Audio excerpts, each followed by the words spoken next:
Two Baltimore City officers facing criminal charges. Why City State's Attorney Ivan Bates is calling the cases mind-boggling. A live look at protests as Harford County parents are speaking their minds over proposed school funding. The controversy ahead of tonight's hearing straight ahead. 4 horses dead in just 5 days. Breaking developments from Churchill Downs, just days away from the Kentucky Derby. Live from WBFF in Baltimore, this is Fox 45 News at 6.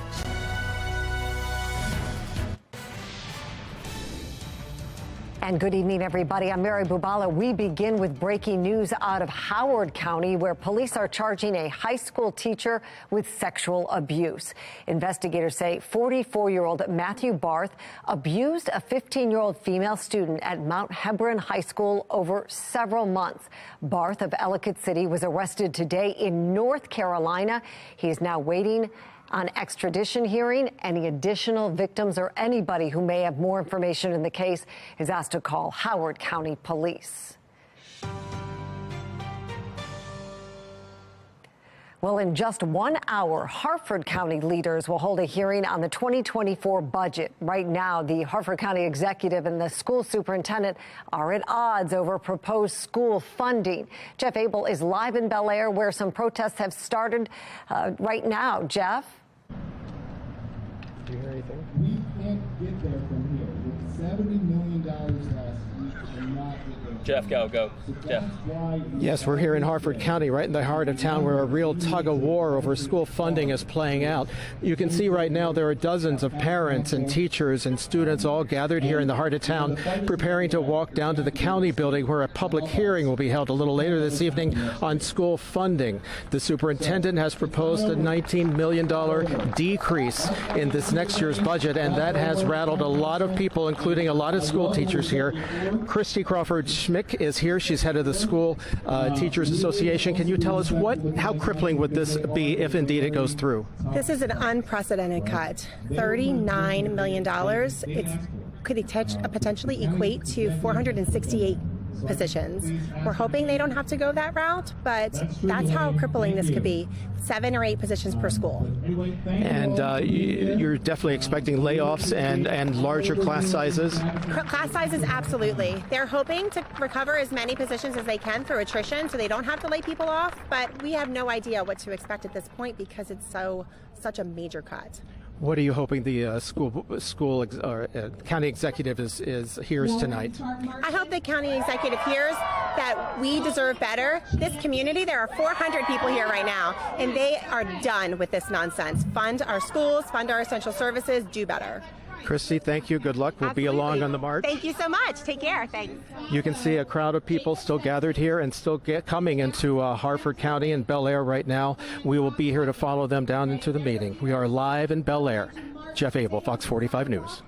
Thank you. We'll look for your full report tonight at 10. Well, officials in Howard County today celebrating a multi-million-dollar investment for a new pre-K learning center. It is all part of the blueprint for Maryland's future, or the Kerwin plan. By 2027, the Faulkner Ridge Center in Columbia will undergo a $22 million transformation into a pre-K center for more than 250 children. However, in recent weeks, some lawmakers have been raising concern on just how this will all be paid for. Even if our commissioners raise taxes, they will not be able to raise them at the rate that will allow us to implement Blueprint. At the investments unveiling today, Fox 45 asked Howard County Executive Calvin Ball if taxpayers would see an increase this year to pay for the blueprint. He told us that in his budget proposal, there were no tax increases. See the breakdown of the $1.1 billion budget for Howard County Public Schools on our website, foxbaltimore.com, and concerns for future funding in years to come. Tonight, 2 Baltimore officers in trouble with the law, one facing a manslaughter charge, the other accused of theft. City State's Attorney Ivan Bates saying it's time to hold everyone accountable, including those who swore to serve and protect. It's absolutely mind-boggling to me. You know, as a defense attorney, I didn't stand for this behavior, and I certainly will not stand for this behavior as the Baltimore City State's Attorney. This behavior will be held accountable, and we will not allow that to happen in our city. Well, Fox 45's Alexa Ashwell has details of the charges the officers are facing and the similarities it's drawing to a scandal exposed years ago and still affecting BPD. We have 2 Baltimore police officers indicted in separate cases. One, the Baltimore City State's attorney called mind-boggling and says closely mirrors the disgraced gun trace task force. Officer C.J. Watson is accused of selling drugs while on the job in Baltimore County. City State's Attorney Ivan Bates detailing Officer Watson had been under surveillance by both Baltimore City and Baltimore County police and was caught leaving his post at police headquarters and selling drugs at a tattoo shop in Baltimore County. Bates says this case reminds him of the disgraced gun trace task force, one of the darkest chapters in BPD's history. 8 officers were convicted from that elite squad that was accused of planting evidence, stealing drugs and money, taking bribes, and overtime fraud. The second officer indicted, Officer Alexis Acosta, who is now facing charges related to the fatal crash in East Baltimore last June. Investigators say Acosta was responding to a call when he hit and killed 58-year-old Terry Harrell, who was riding a scooter. A lawyer for the family of the victim says the officer was reckless because he failed to slow down and ran multiple red lights as well as a stop sign. This announcement now marks 6 Baltimore City police officers indicted on criminal charges this year alone. The cases all separate and unrelated. Charges ranging from assault, theft, misconduct, including the inappropriate touching of a female officer, tampering with evidence, and handgun violations. City State's Attorney Ivan Bates questioned if this is a concerning pattern. Well, I wouldn't say I see a pattern. What I see is our office holding officers accountable, and that we're doing that with individuals who are breaking the law. There was a big backlog of cases when I got here, and my chief of staff, Angela Galliano, who they answered to, we had a mission to go through the backlog and find the ones that we need to prosecute. Officer Watson is facing a felony drug distribution charge out of Baltimore County, as well as theft and misconduct in office here in Baltimore City. He's due back in court in June. Alexa Ashwell, Fox 45 News. Well, we know Baltimore police are dealing with a shortage of officers, and Fox 45 News is learning the numbers may be worse than previously thought. During a 2020 consent decree hearing, a judge said BPD needs 2,800 officers to be fully functional, 200 more than what BPD is now claiming. Those numbers would put BPD 700 officers short rather than 500. The Baltimore Police Union now accusing BPD of deceiving the public. First of all, you don't want the public to have anxiety and fears. Secondly, you don't want the criminal element who may be looking at those numbers to feel like there are more opportunities. Fox 45 News asked the police department to explain why they're reporting less vacancies than the union. We have not yet heard back. We're following breaking news out of downtown Baltimore right now, where a body has been found in the water in Air Harbor East. According to the City Firefighters Union, the body was found near President and Lombard Streets around 3 p.m. Now, crews are working right now to remove the body. We'll bring you more information as it becomes available. Mary? Thank you. Well, Baltimore County Police are revisiting a decades-old cold case of a missing woman. Investigators today heading to the former home of 22-year-old Michelle Russ to search for new evidence. They used ground-penetrating radar to find and try to find any leads on Russ' disappearance. She vanished 21 years ago while she was preparing for her son's 3rd birthday. Police saying she was a dedicated mother and daughter and would not just leave her family. They now suspect she was a victim of foul play. And this just in, Churchill Downs is suspending trainer Safi Joseph Jr. after 4 horses died in a span of 5 days. This comes just 2 days ahead of the Kentucky Derby. Officials say 2 of the horses were put down after suffering injuries. The other 2 horses died suddenly since the start of Kentucky Derby week, April 29th. Joseph trained those 2 horses. In a statement, Churchill Downs called the incidents unusual and said they must be addressed. Joseph says he's shattered.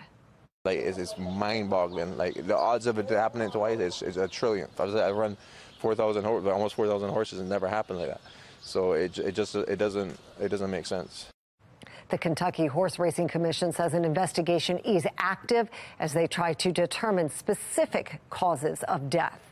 Now, controversy over horse deaths in Maryland as well. Laurel Park's track reopened last weekend after a shutdown over safety concerns. 2 horses suffered fatal injuries on April 20th, launching a Maryland Racing Commission investigation. They found necessary improvements were made to reopen the track safely for racing last weekend. Coming up, shocking video from New York City subway shows a man in a deadly chokehold. Prosecutors calling the act vigilante justice. Why New York's mayor doesn't agree. And Ed Sheeran cleared of copyright allegations in a New York court. Why the singer says he's still frustrated with the case. And it looks like after some showers around today, as we head into tomorrow, some partial sunshine arrives again. I'm going to let you know how long it lasts coming up in my Weather Authority forecast.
Newly released video shows a New York subway rider apparently putting a well-known street performer in a deadly chokehold. 30-year-old Jordan Neely died as a result of his injuries, and now New York's medical examiner has ruled it a homicide. Now, Neely is well known for impersonating Michael Jackson on the streets and subway of New York. A witness told police Neely had been acting erratically, ranting about being fed up and hungry before throwing his coat on the floor and saying he was ready to go to jail. At that point, another passenger allegedly came up behind him and put him in a chokehold. Witnesses say the 2 men were on the floor for about 7 minutes. Now, protesters are calling it an act of vigilantism, while New York Mayor Eric Adams says they're still working out details of the investigation. We have so many cases where passengers assist of the riders And we don't know exactly what happened here until the investigation is thorough. And each situation is different. I was a former transit police officer, and I responded to many jobs where you had a passenger assisted someone. And so we cannot just blatantly say what a passenger should or should not do in a situation like that. Well, Neely was apparently homeless. New York Governor Kathy Hochul says Neely's family deserves justice, but it's unclear if the man who put him in that deadly chokehold will face charges. Trending now, the Baltimore Symphony Orchestra's summer season schedule has been announced. The Star Spangled Spectacular, Music for Maryland tour, and Films with Orchestra will all return. Some of the events you can look forward to include the music of Whitney Houston, Harry Potter and the Half-Blood Prince, and even a 50th anniversary of hip-hop celebration. Governor Wes Moore at today's unveiling event describes how music is at the core of understanding Baltimore. Music is how we tell our stories. Music is how we share our pain. Music is how we celebrate our successes. Music is how we bring people together. It educates, it elevates, it validates, it makes us fall in love. Music. And that's what today is all about. And that's what the BSO is all about. The BSO also announcing it'll be extending its free symphony in the City concert series. Its first show is next week at Patterson Park. A New York jury ruled singer Ed Sheeran did not break copyright laws with his hit song Thinking Out Loud after allegations Sheeran copied off Marvin Gaye's Let's Get It On. The verdict comes after a 2-week trial where the British singer even pulled out his guitar and performed. The lawsuit was filed by heirs of songwriter Ed Townsend, who created the soul classic with Marvin Gaye.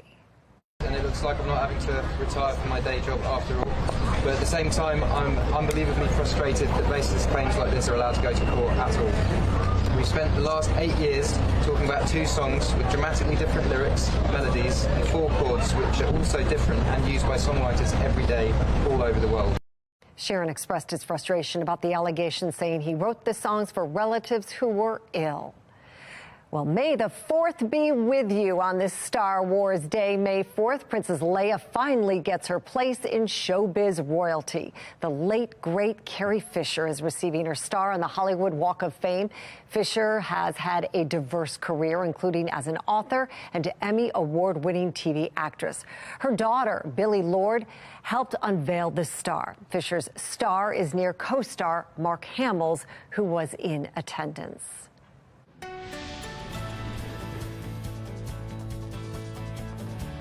All right, taking a look at our Fox Triplecast this evening. Some partial sun on the Mile 1 Taos cam and the Toyota Shooter Harbor Sky cam.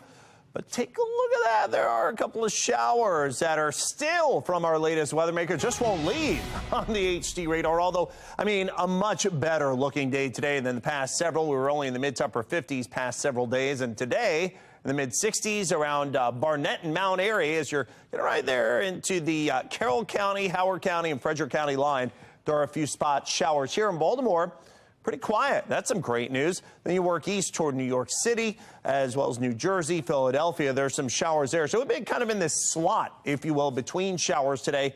So that's really made for a pretty nice Thursday, although still cool and chilly enough that in these places where we saw snow the past several days, we got frost advisories. Western Pennsylvania, Western Maryland, even a freeze warning over portions of West Virginia. Now, won't be that cold around here tonight, but will be jacket weather, we'll say, by tomorrow morning. Those showers that are around still as they kind of collapse into the evening hours as this latest little yellow line, little disturbance rolls through. We could see a few of them here and there. Otherwise, sunshine looks like it's slated to return in a much bigger way for Friday as well as Saturday. Friday still maybe an outside chance of a sprinkle there later in the day. But there you go. On Saturday, the map shows clear skies, some rain out in the Midwest and the West Coast down into the Southeast. But here in Baltimore, I'll take it. Mile 1 Taos can now at 64, the daytime high for the day. Winds out of the west-northwest at 5. Should be in the low mid-70s this time of year, so we're still a little below average with those puffy clouds on the Mile 1 Taos and Cam. Temperature at 64 Baltimore, 63 at Cockeysville, a 61 at Westminster, 63 at Frederick, and Some mid and upper 50s sprinkled in there as well. Not as cold as what they're seeing out Oakland way, where it's only 43, but that's better than the snow Deep Creek Lake was dealing with just the past couple of days. 57 now at Cumberland, and temperatures again rising about 5 to 10, maybe even 15 degrees warmer than they were just 24 hours ago across central Maryland. Notice the showers as they diminish, maybe passing through Baltimore through sunset. After sunset clears out. And how about that? Tomorrow morning, we're back in the 40s, maybe in the big city centers, right around 50 degrees. And then for tomorrow afternoon, there are those percolating clouds again. And there could be an outside chance of a sprinkle or a shower on into tomorrow evening. You see that passing through. And outside of that, real nice looking weekend. 43, partial clearing, chilly tonight, any early showers, and 67, good-looking day tomorrow to head out to the park, hit the swings, and there could be a sprinkle late in the day. I wouldn't cancel any plans for it. I'm going to let you know how long the drier and warmer weather lasts and when we could threaten 80. My exclusive 10-day forecast. Weather Window, presented by the National Weather Desk. Marble-sized hail fell on the city of Hurricane, Utah on Wednesday. Ironically, hail rarely falls in an actual hurricane because the warm temperatures keep the stones melted before they reach the ground. And there's still plenty of snow that hasn't melted yet. At an elevation of more than 6,700 feet, there's even more snow in the forecast at Jenny Lake in Wyoming's Grand Tetons. For more content like this, like the National Weather Desk on Facebook.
McDonald's making headlines after more than 300 minors were found working illegally at franchise restaurants across the U.S.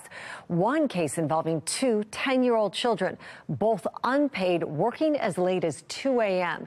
David Winters from our Sinclair sister station takes a look at one of the franchises in Kentucky, where more than 60 restaurants had children working illegally. The website shows Paul Groen, the owner of Archways Richwood, which operates as franchise management, prominently displayed on its website, saying the company is caring. We care for one another. But the company may have been careless when it came to following child labor laws. It was one of 3 McDonald's franchisees stung by the Department of Labor for violations in 62 restaurants involving more than 300 children. At one of the restaurants owned by one of the other 2 franchisees in the Louisville area, 2 10-year-old children were employed, but not paid. They worked as late as 2 a.m., preparing and distributing food, cleaning the store, working the drive-thru, operating the register, and one of them even operating a deep fryer. I was shocked to see that you had minors as young as 10 years old working. The executive director of a Washington, D.C.-based worker rights organization told us even the less severe cases of children working beyond the number of hours allowed by law is unacceptable. Some of the franchises were having minors work during school hours, which is just not allowed and should not happen. No one would speak to us from Florence-based Franchise Management. It owns 27 restaurants in and around greater Cincinnati. The investigation found the company allowed 242 minors between the ages of 14 and 15 to work beyond the hours allowed by law, even on school days. We spoke to the Department of Labor about the fact that it only fined the company $143,000. These franchisees make millions of dollars a year. Are the fines enough of a deterrent for them to change their behavior? It's not the only way we attempt to deter violations. First and foremost, we try to prevent violations from happening. And this is why we invest in education and outreach to educate employers about their responsibilities, and also inform the young workers and their parents about what is legal. Whether the relatively small fines are enough to dissuade these franchisees and other restaurants from future violations is a matter for future stories. In Florence, Kentucky, this is David Winter reporting. All right, here we go. That exclusive 10-day forecast, 67 for tomorrow. Clouds and sunshine. Could see a sprinkle late in the day or in the evening, but primarily a dry day. Then temperatures at or even turning above average by the end of the weekend. Well into the 70s. Very mild, beautiful. Could see some spot showers, maybe a rumble of thunder Monday, Tuesday. Highs near 80. Low to mid 70s for Wednesday and Thursday. And we stay in the 70s to near 80 to wrap up next week. Into next weekend, could see some unsettled weather with highs still nice and warm, 75 to 80. Jonathan, thank you. Well, finally tonight, Anne Arundel County students getting a head start on what their future could look like as we celebrate Career Day. Take a look at this. Students at Ferndale Early Education Center got all dressed up as their potential professions. Sprinkled in there, you can see future doctors, firefighters, teachers, and nurses. To top it off, for any future police officers, Anne Arundel County Police came to talk to the students, even bringing their canines to meet them. Everybody loves to meet the dogs. That's so neat. Well, that's all for Fox 45 News at 6. Family Feud's up next. We'll see you back here, of course, for the news at 10 tonight. Thank you for watching and have a great night.